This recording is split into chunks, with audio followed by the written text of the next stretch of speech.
Hey everybody, it's Megan Fox, I write with pgmedia.com, and I'm making this video today because I have a full interview that I did with J6 prisoner Jacob Lang from the DC jail.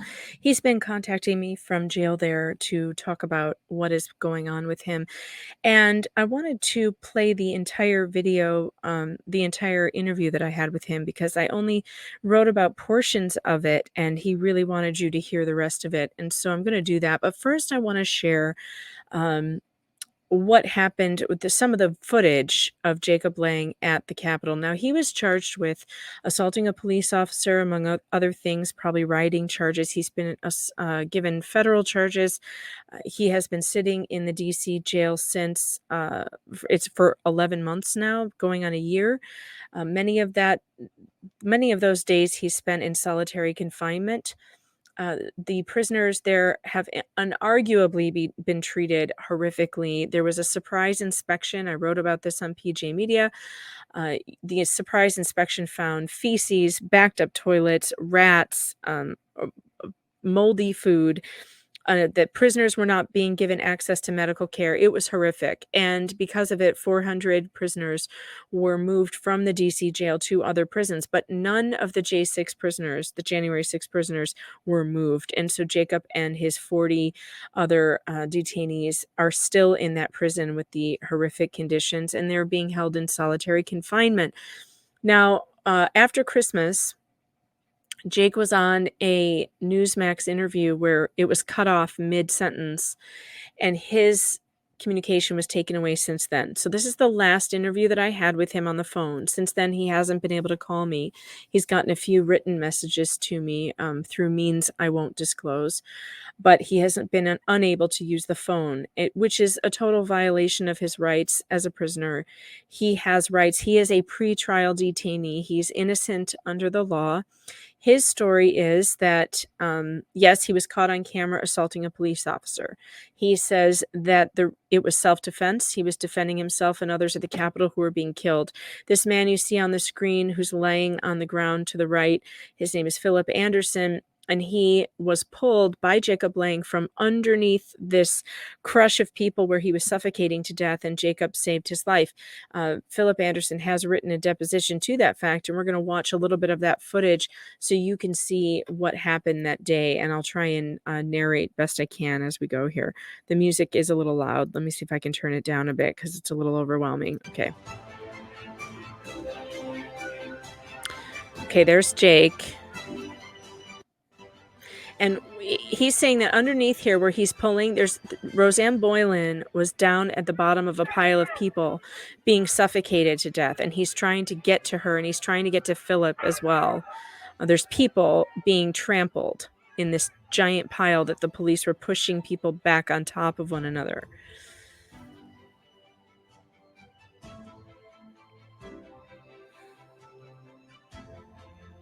This is Philip Anderson. He was pulled from underneath the pile where he was suffocating. And he says, I recall Jake telling the crowd, including officers, there are people down here. Jake proceeded to save my life by pulling me out of the pile of people. If he wasn't present to help me, I would have died January 6, 2021.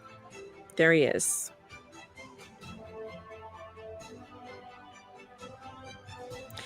Now you can see Jake coming down he's carrying a body. He's got Philip, and Philip is complete. You can see the floppy arm. He's like passed out. He was pulling people out of that pile. And it looks like others were pulling people out as well.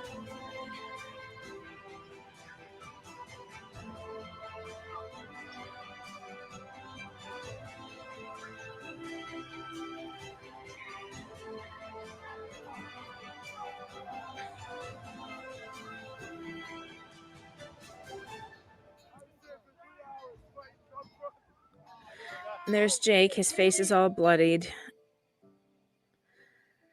All right, so you know, there was a new lawsuit filed. Let me share this with you because there was a new lawsuit filed that kind of corroborates this story It was by Athena Thorne on PG Media. Let me see if I can pull it up. But there's been a new lawsuit that has been filed against, hang on, let's see if I can find her. It's been filed against the Capitol Police. Now, this is very interesting. So, this is another person. Now, this person is not in jail, but on January, let's see, according to the suit, so Victoria White filed a federal lawsuit against the Metropolitan Police Department and the District of Columbia. The suit was posted by Epoch Times. White was forced into the West Terrace Tunnel at the U.S. Capitol by the massive number of protesters. She became trapped between the protesters and the riot police and was immobilized inside the tunnel. At that time, White's suit alleges she was struck in the head with a baton numerous times, sprayed with mace, punched in the face, and had her hair pulled by Capitol Police. The abuse continued even though White was bleeding, visibly in distress, unable to move away from the police or follow any orders to do so, and collapsed more than once. So you can read that that article on Epic Times. You can also go to PJ Media. It's by Athena Thorne. It was on January 7th, or if you just type in this headline, you'll find it. But there's a lawsuit now that's corroborating what Jacob and some of the people who were there are saying that day. They're saying that they were acting in self-defense, that the police were beating people, they were trying to save the people who were being beaten. So now, without further ado, I'm going to play the entire interview that I had with Jacob Lang from the D.C. jail before Christmas, the last time I was able to speak with him. Hey, Megan, how's it going? Jake Lang, January 6th political prisoner. Good to talk to you, Jake. Is your trial coming up soon at all? No trial. That would be in something like a fair criminal justice system. I have been offered a 108-month plea deal with no trial date set. But Jake, we're going on a year of you sitting in jail pre-trial, and you're telling me there's no date? Do you even have a ballpark date for your trial? Not even close to a ballpark, no. I've been locked up since January 16th, just about a full year now, and been lied about and shown horrible, white domestic terrorists, all this nonsense that the mainstream media and these, leftist organizations that are like a branch of the Democratic Party just keep on driveling about the January 6th Patriots. And so I've been fighting that off, and thank you for giving me a platform to tell my side of the story. Jake, some of our audience really feels like they want to ask you a question, and that is, why did you bring a baseball bat to a protest? A lot of them think that you went looking for trouble and you found it. What do you have to say to that? Well, I didn't bring a baseball bat, I didn't bring a gas mask, and I did not bring a riot shield. I was wearing my leather jacket I wear in New York City, and I had a dress shirt underneath it and dress pants on, slacks, and dress boots on, and I went completely unarmed with nothing. All of those things were, found there on the steps of the Capitol, defending my life and saving the life of Philip Anderson and trying to save the life of our hero, Roseanne Boylan. So I definitely did not go looking for trouble. I went looking to stand up for our liberties and our values that the American people, so greatly enjoy and love here in this country that are fading away. And obviously we've seen the last year of a Biden presidency that we are slowly but surely on our way to absolute tyranny and 100% lockdowns. And look around. I have a question for your audience. Look around you right now. Do you feel free? No, I don't. And that's a good question because, no, I think most of us don't feel free. I've spent the most part of last year writing about how we're under attack and our freedoms are under attack. And I think also a lot of these arrests, going back to even before January 6th, when we're looking at the kidnapping plot of Governor Whitmer and others, these things were led by the FBI. Almost all of those people were FBI informants. So over half of them. So I think it's a good question and a fair question. How many of those people who were creating chaos on January 6th, how many of them were FBI provocateurs? How many of them were FBI informants? Do you know anything about that? So because I'm in a position I've been in where, proof of what happened or what happened on January 6th has to be brought up about me. I also take that stance on other people. Have I seen definite, clear proof that FBI involvement and Antifa insurgents and stuff were there instigating January 6th? I haven't seen anything that would put me beyond a reasonable doubt if I was at a jury. But what I can attest to was the Capitol Police sparking and inciting and brutalizing unarmed patriots and making us defend ourselves. That I can tell you, and I would be able to give you 100% beyond a reasonable doubt. So the spirit that was in the air there was the You have spirit 1 minute left. of liberty and freedom, and the American people taking a stand saying this is where we hold our line, and this is where we make sure that history knows that we did not agree to this false election and to the tyrannical regime that's about to take office, that we took a stand and said we do not consent to tyranny. And we used our First Amendment. They started attacking us. We had to defend ourselves. And that is a lot of people's story that is now coming to the surface through the videos. You can see some on j6truth.org. That's a new website we just launched. Got a ton of real videos on there. They'll blow your mind about January 6th. j6truth.org. I know we're running out of time here, and the jail is about to cut us off. So is there anything else you want to say? And thanks for calling me today, Jake. I appreciate it. Sure. No, I thank you so much for all the work you guys do at PJ Media, and you guys are brave patriots, and it's all of our, job to get the truth to the surface and to make up our own minds about the media that we're being seen. Thank you for using Secure. God bless you all. Goodbye. Jake was able to call me back a few minutes later, and we were able to continue our conversation. And we started talking about what it's like with the solitary confinement conditions that the prisoners have been kept in. So, yeah, they're claiming that we have like 100 cases of COVID in this jail. I don't know where they got them from, randomly just popping up, but we're back on 22-hour locked in our cells, solitary confinement. It's been that way for a week. It's an awesome Christmas gift for the tortured souls of DC jail and the patriots that are in here, all 40 of us. So you're only allowed out of your cell for 2 hours a day because of COVID? I don't understand this at all. No, that's the state of medical tyranny in all of the United States, but I mean, we're feeling it exacerbated even more because we're underneath their thumb here in D.C., just a few miles away from the White House and the Capitol building. You have Mayor Muriel Browser just passing out these edicts, these mandates that, she just says whatever she wants. And basically she put us on solitary confinement, even though we haven't had a single case of COVID in this jail pod. We're isolated from the world over here, and we're literally being mentally tortured. I mean, solitary confinement for over 10 days was ruled by the Geneva Convention to be inhumane and, cruel and unusual punishment. And I've lived like that. First 200 days I got to this jail, I lived like that. And then for like the last 3 months, about 3-4 months, we've had 5 hours out of our cell a day, which was a little more humane, 18 and a half hours in, 5.5 hours out. But now we're back down to this 22-hour lockdown and 2 hours out a day. That's 2 hours to call your lawyer, call your family, take a shower, get a workout in, cook lunch. I mean, it's no time at all. I'm locked up in a cage and tortured by the DOJ and the DOC, Department of Corrections, Department of Justice. How are the other prisoners doing? Are you able to see one another during your time out? So, they let out 3 or 4 people at a time out of our 40-person pod. So every 2 hours they let out another 4 or 5 people sometimes. And so we get minor human interaction, and I get this phone call.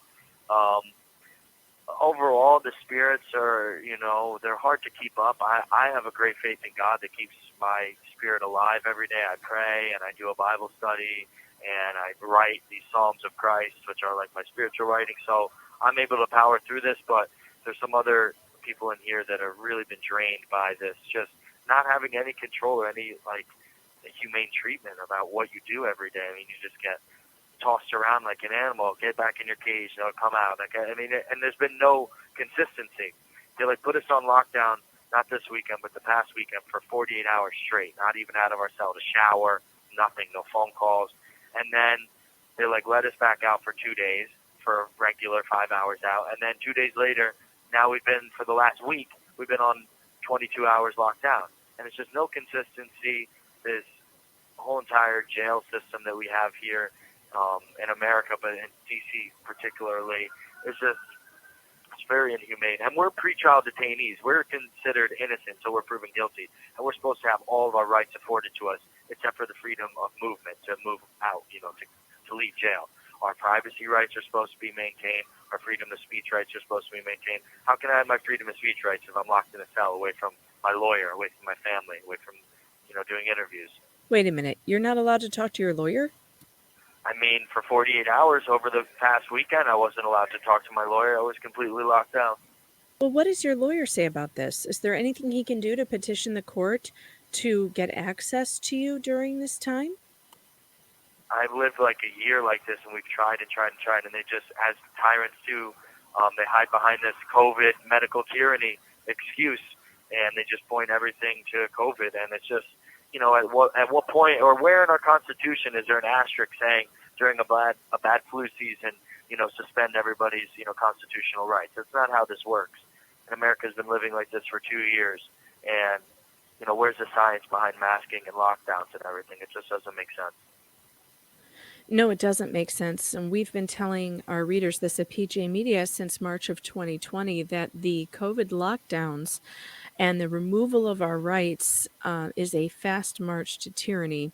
We've been warning of this now for going on 3 years. I see it in my reporting every day in family courts where COVID is used as an excuse to keep parents from getting their due process, to keep parents from getting their hearing in front of a judge to get their kids back from CPS. It's horrific. What can we do? I mean, you guys can reach out to D.C. Muriel Browser, let her know that solitary confinement for pretrial detainees is disgusting, it's un-American, it's inhumane. Reach out to your fellow congressmen and women. We have a volunteer section on j6truth.org that we can kind of steer you through that. If you sign up, it's just like name, email address, phone number, and we'll have one of our reps reach out to you and help you, steer through the volunteer efforts that we're doing, raising money, creating awareness of the J6 political prisoner plight. Just get involved. Just stand up. I mean, at the end of the day, everything in America is based off your consent. So if you consent to being treated, like a subservient, slave, then that's exactly how they'll treat you. And you have to stand up. You have to make your voice known. You have to stand up. And that's what January 6th was. We were standing up peacefully. We were attacked by the D.C. police and the Capitol Police. And that's what you get. I mean, that's what they did to the parents at the critical race theory meetings recently. They stand up for their kids' rights, and the police dragged them out and beat them. That one father at Loudoun County who was complaining about his daughter being raped in a bathroom by a supposed transgender student. They dragged him out, violated his rights, took away his freedom of speech. That's exactly what they did to us January 6th. And that's exactly what they want to do to every American who does not bow down to their tyranny, to their mandates and their gun confiscation and red flag gun laws and all the unconstitutional things that the left has been pushing down our throats. If you don't stand up for it now, it'll be too late soon. Well, Jake, I do believe that you have a right to a fair trial. You certainly have your right to due process. All the evidence must be heard in front of a jury of your peers. And until all that evidence comes out in your trial, there's no way to say really what happened that day. And a lot of us are asking, why has the footage not been released by the state, all the footage they're holding on to? And I know that people want to see it. And I think it's also true that people in America do not believe that our prisoners ought to be put in solitary confinement, whether they have been adjudicated, have their cases adjudicated or not. Yeah, I mean, this is no way to treat humans. I don't care what crime they've committed or not even been found guilty of yet.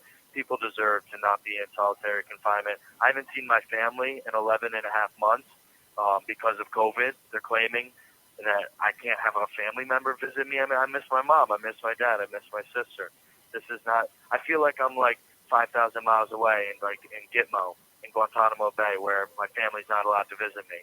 But no, I'm 3 miles away from the United States Capitol. And outside my window, I can see normal American life going on every day, except for me. I can't shave, can't have a haircut, can't see my family, can't leave my cell for more than 2 hours a day, all in the name of, a virus that is, it's not as serious as anywhere close to what they're making it. Is this a problem that's happening all over the United States or just in the DC jail? Do you know? Happening in blue states. It's happening in blue states and blue cities. If I was in Florida right now, I'd get visits. I'd get all these things. But because I'm in D.C., the heart of the Democratic stronghold in America, I have my rights being infringed upon. Blue state, red state thing is a real problem. I think people are realizing that if they want any freedom, they're going to have to move.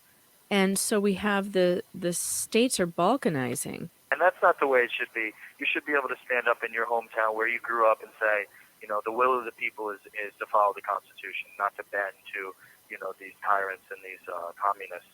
So I have to go right now. Actually, they're calling me to my cell. One of the amazing things about being on 22-hour lockdown is now I have to stop using my freedom of speech right now to talk to you.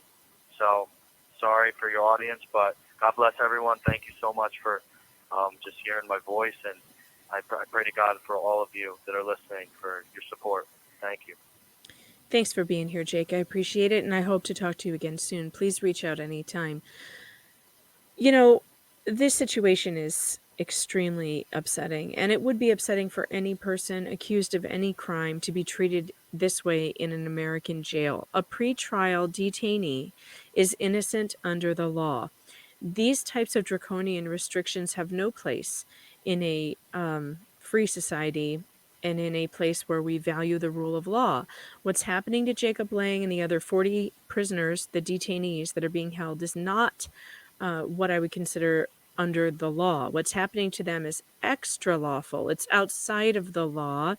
And I'm wondering when the big, powerful teams of lawyers are going to get together and make this stop. Where is the ACLU? Where is the ACLJ? Where are these people who proclaim to be, superheroes for the Constitution? What's happening to the detainees in the DC jail is not constitutional. It's not lawful, and it needs to stop. And each one of them needs to get their day in court so that the evidence can be heard and the people can see what is the scenario. Did the DC police start this problem? Are they at fault? Or did the people charged with the crimes, did they commit the crimes and they deserve a sentence? Let's find out. What is the reticence to give these people a trial? I don't understand it. So thanks for tuning in, and I just wanted to bring that to you because it has been a while. That was before Christmas, and I don't know, some of you might know, after Christmas, Jake was on an interview with Newsmax TV, and he was cut off mid-sentence when he started talking about the conditions in the jail. And since then, his communication has been very restricted. He's been able to get me a couple of messages, but nothing. He hasn't been able to call. He's had his phone privileges taken away. So please, extra prayers for Jake and the prisoners that are in the DC jail, because they are not being treated fairly by any stretch of the imagination. Thanks for tuning in. I'm Megan Fox with pjmedia.com. So that was my interview with Jake that was done a couple weeks ago, and I just wanted to share that with you and let you know that I did reach out to the Department of Corrections to get a statement about why are these prisoners being held in solitary confinement, and the Department of Corrections did not respond. Now, I'm not real shocked by that. They didn't respond to our lawmakers either. Our lawmakers keep saying that they've been asking the same question to the Department of Corrections and can't get any answers. And I'd like to say, what the hell good are you, Ted Cruz? If you can't get to the bottom of this and why these people are being held in solitary confinement, then what good are you? No good at all. Just saying. I mean, what good is it to be a senator in Washington, D.C. if you can't demand answers from the Washington, D.C. jail? That is a federal place. It should be under your federal control. Senators and congressmen in D.C., wake up and do something. Every single one of these people deserves their day in court. I think I've said all there is to say about it. And if you want to see more of Jacob's story, you can go to j6truth.org. And as always, visit me at pjmedia.com. If you're not a VIP subscriber, I highly recommend that you sign up and keep us from the big tech censors. because it helps us so much stay independent, and you want your conservative media to be independent from the censors. And if you sign up today, you can use my promo code FOX for a discount. And that's all for me tonight, guys. Take care.